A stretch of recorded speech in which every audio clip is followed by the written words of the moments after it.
प्रिय विद्यार्थियों, सुप्रभात, नमस्कार। आज की कक्षा में हम आदिकालीन फुटकल रचना ढोला मारूरा दूहा के पाठ्यक्रम में सम्मिलित दोहों का अध्ययन करेंगे, उनका भाव सौंदर्य एवं शिल्प सौंदर्य जानेंगे। ढोला मारूरा दूहा ये रचना एक राजस्थानी लोक काव्य है।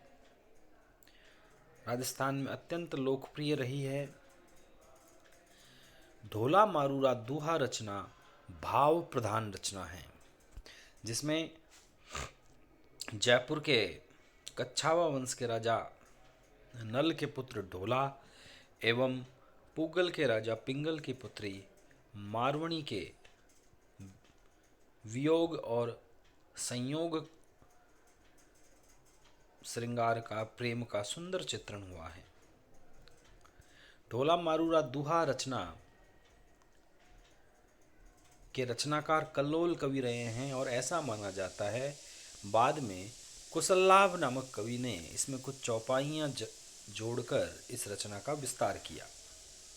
लेकिन इस रचना का प्रमुख छंद दोहा माना जाता है। इस रचना के लिए एक प्रसिद्ध कहावत है, दोहा पुराना घणाई अछई।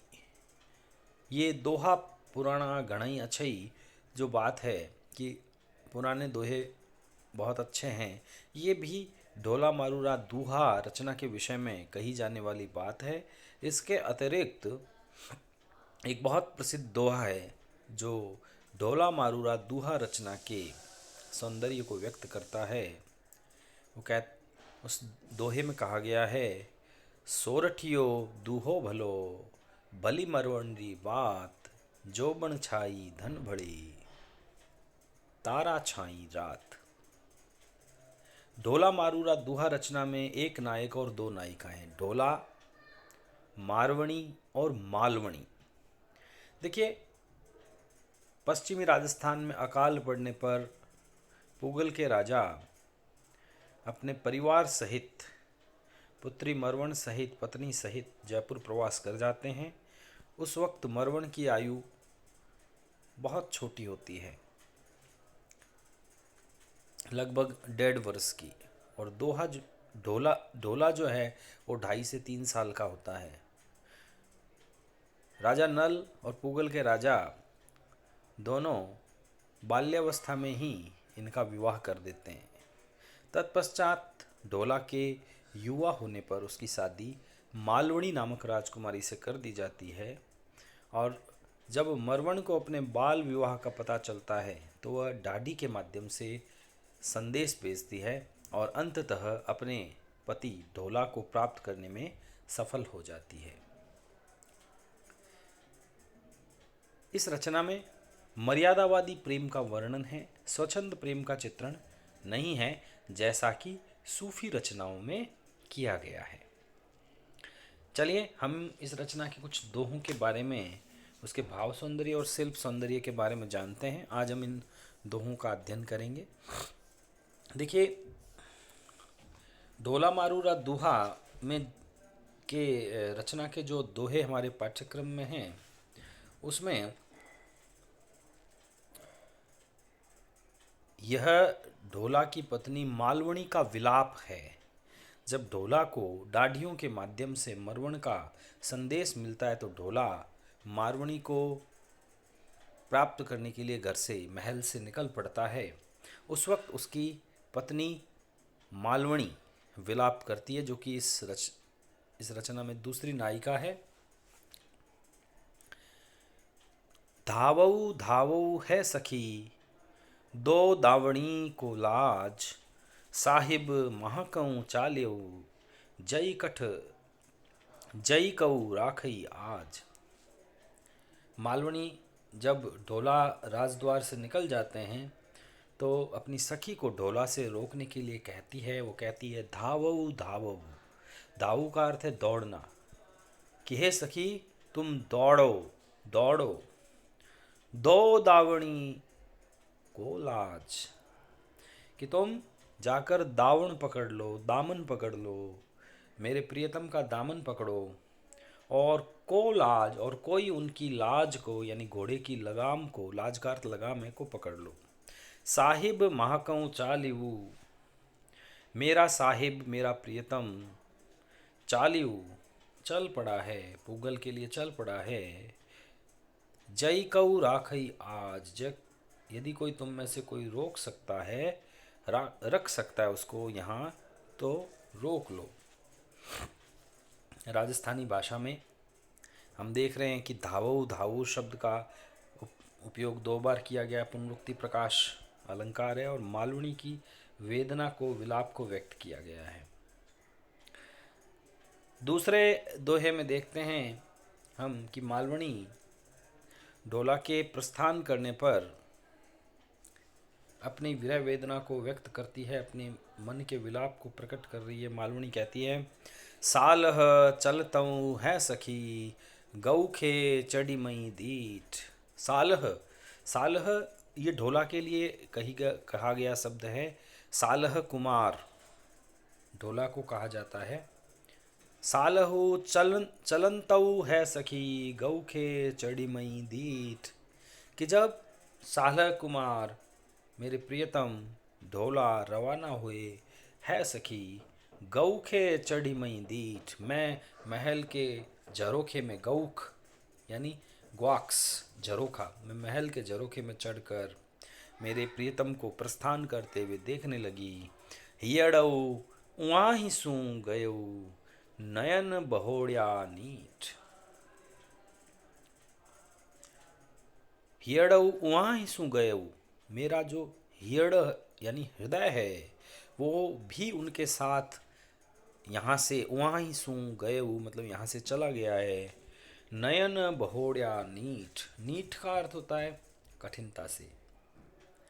नयन, नयन का मतलब है आँखें, और बहोड़िया का मतलब है वापस लाना, कि मैं अपनी आँखों को बड़ी कठिनाई से वापस महल के अंदर ला पाई हूँ।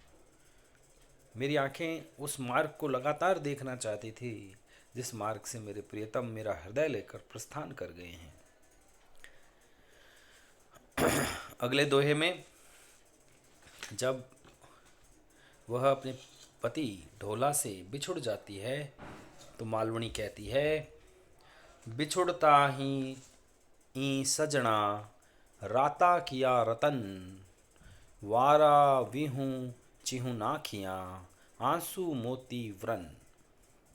देखिए, इनमें हम कुछ राजस्थानी शब्दों के अर्थ देखें तो रतन शब्द का अर्थ रत्न है, नाखिया का अर्थ होता है डालना, गिराना, व्रण शब्द का अर्थ है वर्ण या वर्ण या रंग। बिछुड़ता ही सजना, मालवणी प्रियतम ढोला के प्रस्थान करने के पश्चात कहती है कि हे प्रियतम, तुम्हारे बिछुड़ते ही राता किया रतन, राता का मतलब होता है लाल कर लेना, और रतन, रतन का मतलब रत्न को। अब ये रत्न क्या है? उसने ये रत्न कहा है अपनी आँखों को, कि मेरी रत्न रूपी आँखें जो है वह रो रो कर लाल रत्न के समान हो गई है। देखिए, यहाँ सीधा आरोप है, आँखों को रत्न कहा गया है, और सीधा आरोप होने पर रूपक होता है, लेकिन रूपक अलंकार में उपमेय और उपमान दोनों का होना आवश्यक है। जहाँ केवल उपमेय का जिक्र हो, उपमान का जिक्र हो, उपमेय का कथन नहीं हो, वहाँ रूप का अतिशोक्ति अलंकार होता है। तो इस पंक्ति में रूप का अतिशोक्ति है, क्योंकि रत्न शब्द का उल्लेख है लेकिन नयन शब्द का उल्लेख नहीं है। नयन की तुलना रत्न से हुई है, तो उपमान का उल्लेख है, उपमेय का उल्लेख नहीं है। इस कारण यहाँ रूप का अतिशोक्ति अलंकार का प्रयोग हुआ है। बिछुड़ता ही सजना, राता किया रतन, कि हे प्रियतम, तुम्हारे बिछुड़ते ही मैंने अपनी रत्न रूपी आँखों को राता कर लिया, मतलब लाल कर लिया है, रो रो के लाल हो गई है। वारा विहूँ चिहू नाखियाँ, वारा विहूँ चिहू नाखियाँ, वारा का मतलब है कई बार, विहूँ चिहू नाखियाँ, कि इधर उधर मेरी आँखों से आंसू मोती व्रण, मोती के समान आंसू जो है वो इधर उधर गिर गए। अर्थात मैं रात दिन रोती रही और चारों तरफ आंसू रूपी मोती गिर गए।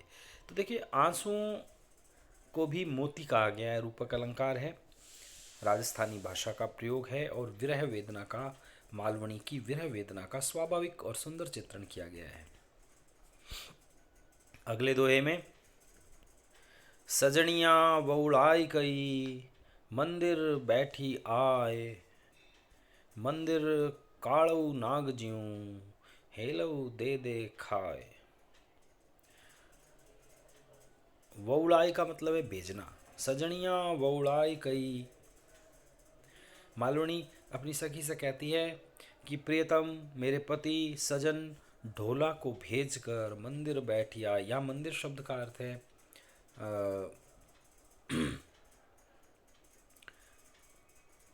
महल। यहाँ मंदिर शब्द का अर्थ है महल। सजनिया वउड़ाई कई मंदिर बैठी आय, मंदिर काड़ऊ नाग जीऊं हेलऊ दे दे खाए। कि मैं अपने प्रियतम ढोला को भेजकर महल में आकर जब बैठी तो महल काले नाग के समान मुझे डसने लगा। यानी जो अकेलापन है, उस अकेलेपन में इतना बड़ा महल मुझे काले नाग की तरह जो है डसने लगा, खाने लगा। महल को काले नाग के समान बताकर उपमा अलंकार प्रदर्शित किया गया है। अगले दोहे में देखते हैं, हई रे जीव निलज तू निक्षो जात न तोही, प्रिय बिछुड़त निक्षव नहीं रहऊ लजावण मोही। प्रियतम ढोला के महल छोड़कर चले जाने के पश्चात मालवणी अपने मन में स्थित जीव को, प्राण को उपालंब देती है, उसे अपमानित करते हुए कहती है, हाय रे जीव, अरे मेरे प्राण, निलज तू कितना निर्लज है, तुझे शर्म ही नहीं आती। निक्षु जात न तो ही, तू निकल क्यों नहीं जाता मेरे मन से, मेरे प्राण तू मुझे छोड़ क्यों नहीं देता, अब तेरे रहने का कारण ही क्या है। प्रिय बिछुरत निक्षव नहीं, मेरे जब प्रियतम ही बिछुड़ कर चले गए हैं तो मुझे प्राणों की आवश्यकता नहीं। प्रियतम के बिछुड़ने से तुम्हें निकल जाना चाहिए। रयु लजावण मोही, तू मेरे मन के भीतर मेरे प्राण रहकर मुझे लज्जित कर रहा है, मुझे शर्मिंदा कर रहा है, मैं इस वेदना को सहन नहीं कर सकती। तो आज की इस कक्षा में विद्यार्थियों, मैंने आपको ये 5 ढोला मारूरा दोहा के 5 दोहें आपको बताए हैं। इसका भाव सौंदर्य और शिल्प सौंदर्य आपको बताया है। वियोग श्रृंगार रस है समस्त दोहों में, और राजस्थानी भाषा में लिखे गए दोहे हैं। तो ये 5 दोहे जो इनकी आप सप्रसंग व्याख्या अपनी उत्तर पुस्तिका में लिखकर मुझे व्हाट्सएप से प्रेषित करेंगे। धन्यवाद।